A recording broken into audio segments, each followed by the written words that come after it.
سائپر ایران میں بھی آیا ہوگا، لیکن اس کے آرمی چیف نے جو ہے اس سائپر پہ عمل نہیں کیا۔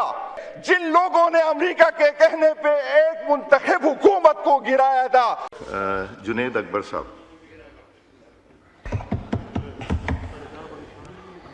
بسم اللہ الرحمن الرحیم۔ شکریہ جناب اسپیکر صاحب۔ جناب اسپیکر صاحب، اس اسمبلی میں ان لوگوں کو موقع ملنا چاہیے اور ان لوگوں کا حق ہوتا ہے جو ووٹ سے اسمبلی میں آئے۔ اسپیکر صاحب، آپ کے تو 17 میری نظر میں سب ووٹ سے آئے، الیکشن کمیشن نے نوٹیفائی کیا۔ آپ کے 17 ممبران الیکشن جیت کے آئے، تو اسی تناسب سے آپ اس کو موقع دیں، اور جس تناسب سے ہم الیکشن جیت کے آئے ہمیں اسی تناسب سے موقع لے۔ منسٹر صاحب، آسان کرتے میں 2013 میں نئے بنا ہوں، میں 2018 میں نئے بنا ہوں، میں اب میں نئے بنا ہوں۔ اگر میں کسی کا حق کا کے اسمبلی میں آیا ہوں تو مجھ پہ بھی لعنت اور میرے بچوں پہ بھی لعنت۔ ہمت کر کے ہر بندہ جو تقریر کرے گا یہ الفاظ دہرائے۔ بسم اللہ الرحمن الرحیم۔ جی جناب اسپیکر صاحب، ایوریج گروتھ اگر ہم دیکھیں تو 2.3% گروتھ ہے، اور آبادی میں اضافہ اگر دیکھیں تو 2.5% جو ہے آبادی میں گروتھ ہے۔ تو اندازہ کر لے کہ ملک ترقی کر رہا ہے یا پیچھے جا رہا ہے۔ ایک ہماری حکومت تھی جس میں کووڈ کے باوجود جو ہے 6% پہ گروتھ تھی۔ عجیب بات ہے، جب موجودہ وزیر اعظم صاحب اسی ٹائم جب بات کرتے تھے تو کہتے تھے جس کی تنخواہ جو ہے 30,000 سے کم ہوگی تو اس کو غریب جو ہے مانا جائے گا۔ اس ٹائم اسپیکر صاحب جب پیٹرول کی پرائس جو ہے 135 روپے پر لیٹر تھی، جب ڈالر کی قیمت 107 روپے پر لیٹر تھی، لیکن موجودہ منسٹر صاحب نے فرمایا کہ جس کی تنخواہ 8,400 روپے سے زیادہ ہوگی اس کو ہم غریب نہیں مانیں گے۔ اندازہ کر لیں، یہ بدقسمتی ہے اس ملک کی۔ ان کا ایک ہی ایجنڈا ہے اور باتیں اتنی بڑی بڑی کرتے۔ کل وزیر اعظم صاحب نے میری درخواست کی کہ وزیر اعظم صاحب آپ نے تو آج سارا حال بھر کے سب سے جو ہے ڈس بجوائے، اپنی تعریفوں کے گن گائے۔ یہ عمران خان صاحب جب وزیر اعظم تھے تو ایران اور امریکہ کی اس نے کوشش کی، اس نے کردار ادا کیا تھا۔ ایران اور سعودی عرب کے جو تعلقات خراب تھے اس وقت کے وزیر اعظم نے اس میں کردار ادا کیا تھا، اور ہم سب کو فخر ہے اگر پاکستان نے اس میں کردار ادا کیا ہو۔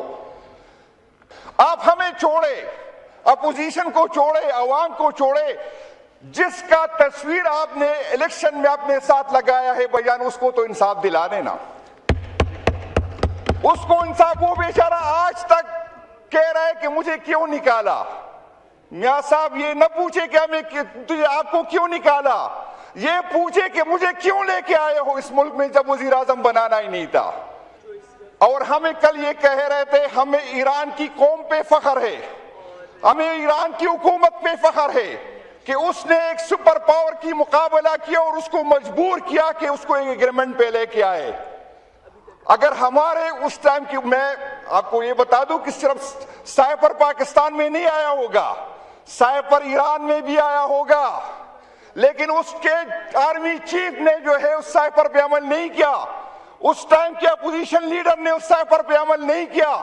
ہمیں افسوس اس بات کی ہے جن لوگوں نے امریکہ کے کہنے پہ ایک منتخب حکومت کو گرایا تھا، آج وہ یہاں پر مزے کر رہے، اور جنہوں نے ایبسلیوٹلی ناٹ کہا تھا وہ آج جیلوں کے سلاخوں کے پیچھے ہے۔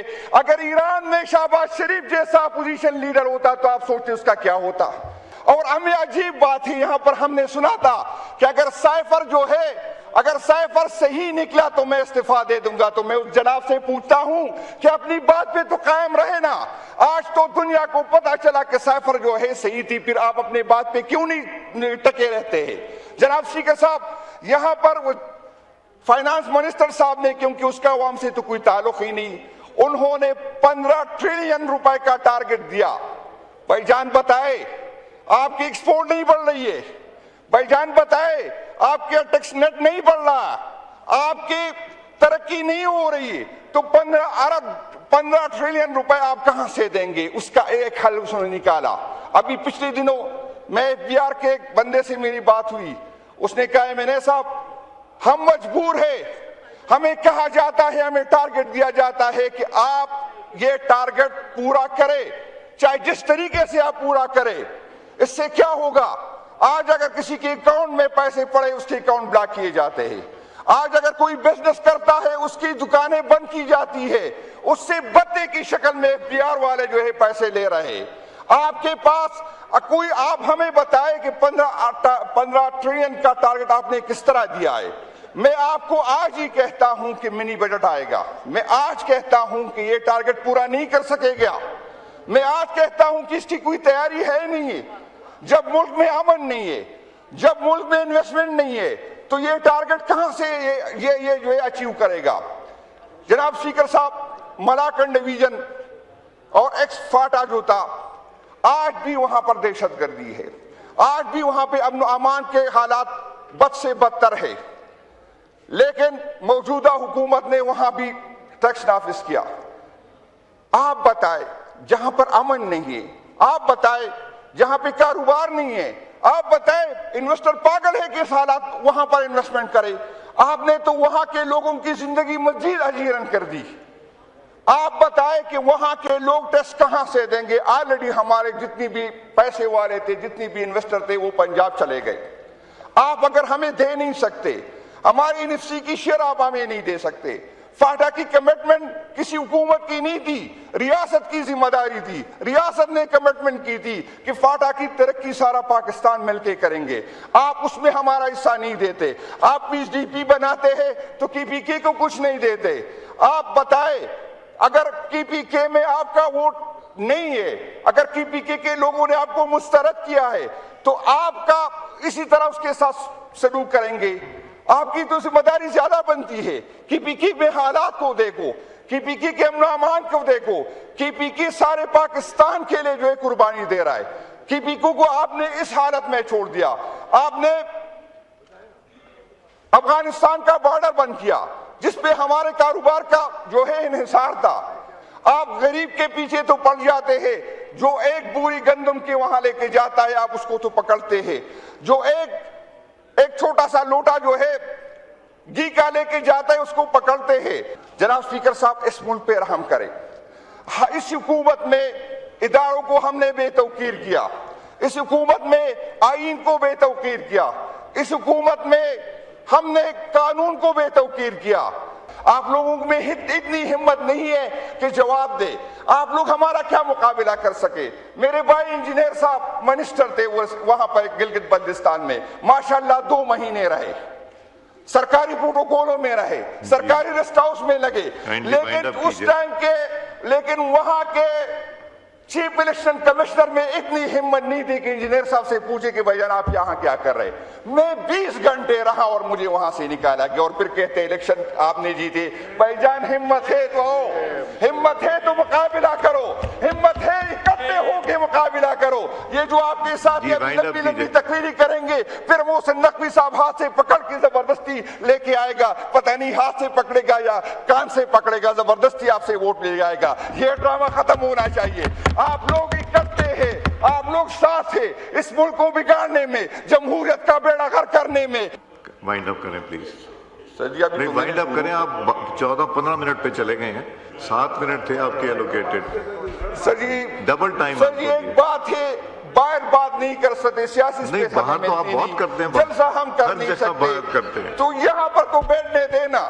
نہیں, یہاں بیٹھیں ضرور, مگر آپ کے ایلوکیٹڈ ٹائم سے زیادہ ٹائم نہیں ملے گا. کھولیں تعاون ہمارے ساتھ کرے کہ آپ ہمیں جو ہے اتنا موقع تو دے. سر جی میں آپ سب سے میری اپیل ہے, میں آپ کو بتا دوں اسپیکر صاحب, میں ہر دفعہ ایک بات کرتا ہوں, ایک بات سر جی, ہم جب یہاں حکومت میں ہوتے تھے تو سعد رفیق صاحب اکثر آتا تھا اور ہمیں کہتا تھا کہ ہم تو بھگت رہے, آپ بھگتیں گے. شاید ہمیں سمجھ نہیں تھی, شاید ہمیں سمجھ نہیں تھی, اگر ہاں اس دن ہم سمجھ لیتے تو یہ نہیں بھگتتے. تو میں آپ کو کہتا ہوں یہ ہو نہیں سکتا کہ عمران خان صاحب پہ 200 FIR ہو اور شہباز شریف پہ جب ہماری حکومت آئے گی 300 FIR نہیں ہو. یہ ہو نہیں سکتا. یہ ہو نہیں سکتا کہ عمران خان صاحب کی بیوی جیل میں ہو اور شہباز شریف صاحب کی 2 ہو 3 ہو یا 4 بیوی ہو, چاروں کے 4 جیل میں نہ ہو. یہ ہو نہیں سکتا. آپ نے جو بیچ مارک رکھا ہے انشاءاللہ تعالی میں وعدہ کرتا ہوں کہ ہم آگے جائیں گے. مجھے اپنی تکلیف نہیں ہے, لیکن مجھے انجینئر صاحب میرے بھائی ہے, میں رات کو سوتا ہوں تو مجھے اس کی چیخیں آتی ہے کہ یار یہ بیچارہ کب جیل میں ہوگا. امیر مقام صاحب کی طرف بار بار ہم تو بھگت رہے, لیکن یہ جنید صاحب امیر مقام صاحب کی طرف امیر مقام صاحب کی طرف اشارے نہ کریں. مائک کھولیں. جو بڑی بڑی باتیں کر رہے وہ کس طرح رو رہے تھے. ہمارا لیڈر بھی نہیں رو رہا, وہ فریادی نہیں کر رہا, لیکن آپ برداشت نہیں کر سکے. میں آپ کو گواہ بناتا ہوں کہ آپ کی چیخیں اتنی نکلے گی کہ آپ کیا برداشت نہیں کر سکتے. بڑی مہربانی, شکریہ جی. شکریہ جی.